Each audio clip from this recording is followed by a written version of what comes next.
Peserta kita yang kelima untuk hari ini, adik Nur Dafina binti Muhammad Ghazali. Beliau merupakan pelajar dari Madrasah Al-Ma'rif Al-Islamiyah dan berasal dari Pasiris Street 1. Kita mempersilakan adik Nur Dafina dengan tajuk beliau, Hijrah.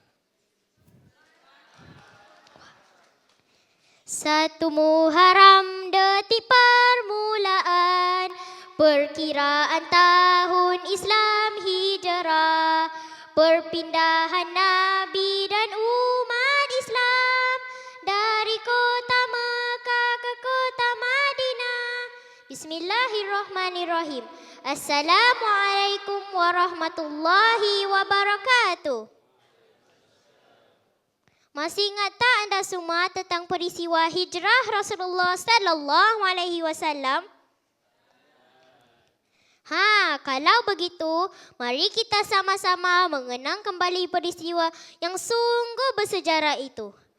Pada hari Khamis, 26 Safar tahun ke-14 Kenabian, Darul Nadwa, iaitu Parlimen Quraisy, telah bersidang untuk berbincang bagaimana untuk terus menghentikan dakwah Nabi Muhammad sallallahu alaihi wasallam. Bukan sahaja di Makkah, malah untuk menghentikan terus merebak ke lain-lain tempat. Ini kerana mereka mulai sangat risau dengan perkembangan terbaru, iaitu penghijrahan orang-orang Islam ke Yathrib dan kesediaan orang-orang Yathrib membantu Nabi. Kerisauan ini timbul kerana Yathrib merupakan lokasi strategik laluan perdagangan orang-orang Makkah. Mereka takut perdagangan mereka tergugat dan amalan sembahan berhala mereka turut terencat. Parlimen Makkah setuju solat suara untuk membunuh Nabi.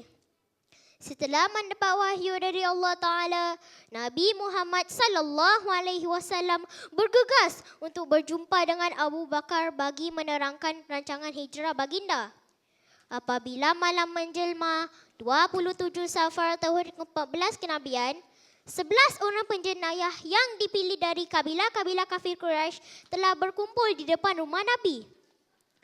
Pembunuhan telah dirancang untuk diadakan pada setengah malam, iaitu ketika Nabi sedang tidur. Jadi, sepanjang malam itu, mereka menunggu-nunggu dan mengintai-intai sama ada Nabi sudah tidur ataupun belum. Sebelum Rasulullah sallallahu alaihi wasallam keluar dari rumahnya, baginda menyuruh sepupunya Saidina Ali bin Abi Talib tidur di tempat tidur baginda. Setelah itu, baginda keluar dengan membaca firman Allah Subhanahu wa taala. A'udzu billahi minasyaitonir rajim. وَجَعَلْنَا مِنْ بَيْنِ أَيْدِيهِمْ سَدًّا وَمِنْ خَلْفِهِمْ سَدًّا فَأَغْشَيْنَاهُمْ فَهُمْ لَا يُبْصِرُونَ.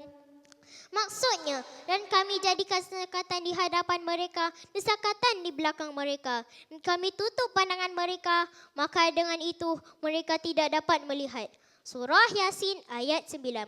Sebelum terbit fajar, Rasulullah sallallahu alaihi wasallam dan Saidina Abu Bakar keluar melalui pintu belakang rumah sahabat baginda itu menuju ke Gua Tur. Mereka sengaja mengikut arah selatan dan tidak mengikut arah utara yang menjadi jalan biasa agar tidak dikesan oleh musuh. Setelah 5 batur berjalan, Nabi sampai di Bukit Tur. Ketika melalui di atas bukit ini, kaki Nabi yang mulia melecet kerana bukitnya berbatu bata dan sangat sukar untuk didaki. Abu Bakar terpaksa memapah baginda dengan bersusah payah hingga menemui sebuah gua di puncak bukit tersebut. Mereka berdua tidak terus masuk ke dalam gua kerana khawatir ada bahaya di dalamnya.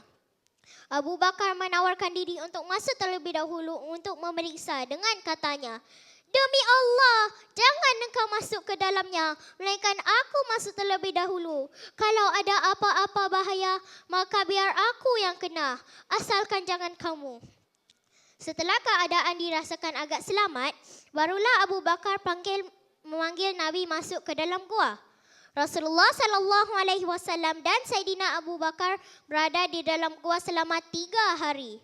Apabila keadaan menjadi tenang, mereka keluar dari Gua Tur menuju ke Yathrib dengan dipandu dengan dipandu oleh Abdullah bin Uraiqat.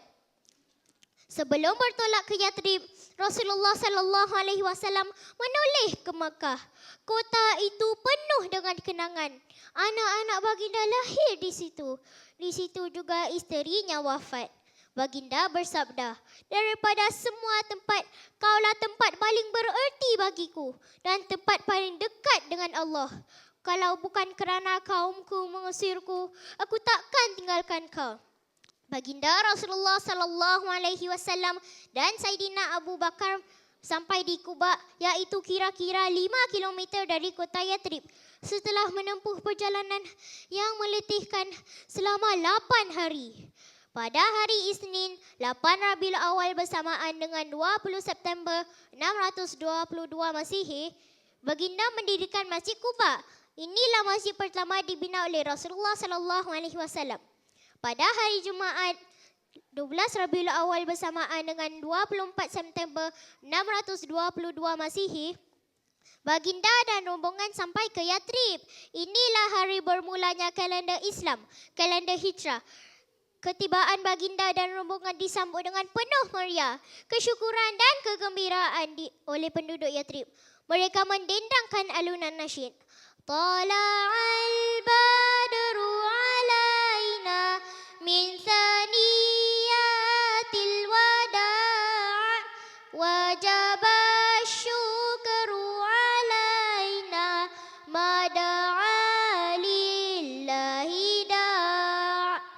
Sebenarnya, sebelum hari yang dinantikan itu, mereka beramai-ramai telah menunggu ketibaan baginda dan pulang semula apabila mendapati Nabi tidak sampai.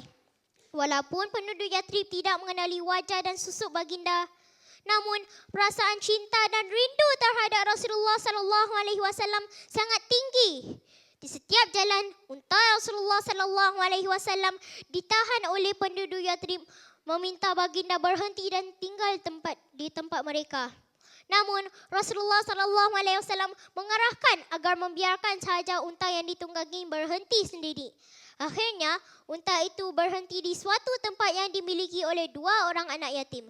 Di sinilah Rasulullah sallallahu alaihi wasallam mendirikan masjid yang terkenal dengan nama Masjid An-Nabawi atau Masjid Madinah Al-Munawwarah. Sekian, terima kasih. Wabillahi taufiq wal hidayah. Wassalamualaikum warahmatullahi wabarakatuh. Waalaikumsalam warahmatullahi taala wabarakatuh. Marha. Kita dengarkan komen Ustaz Nur Muhammad.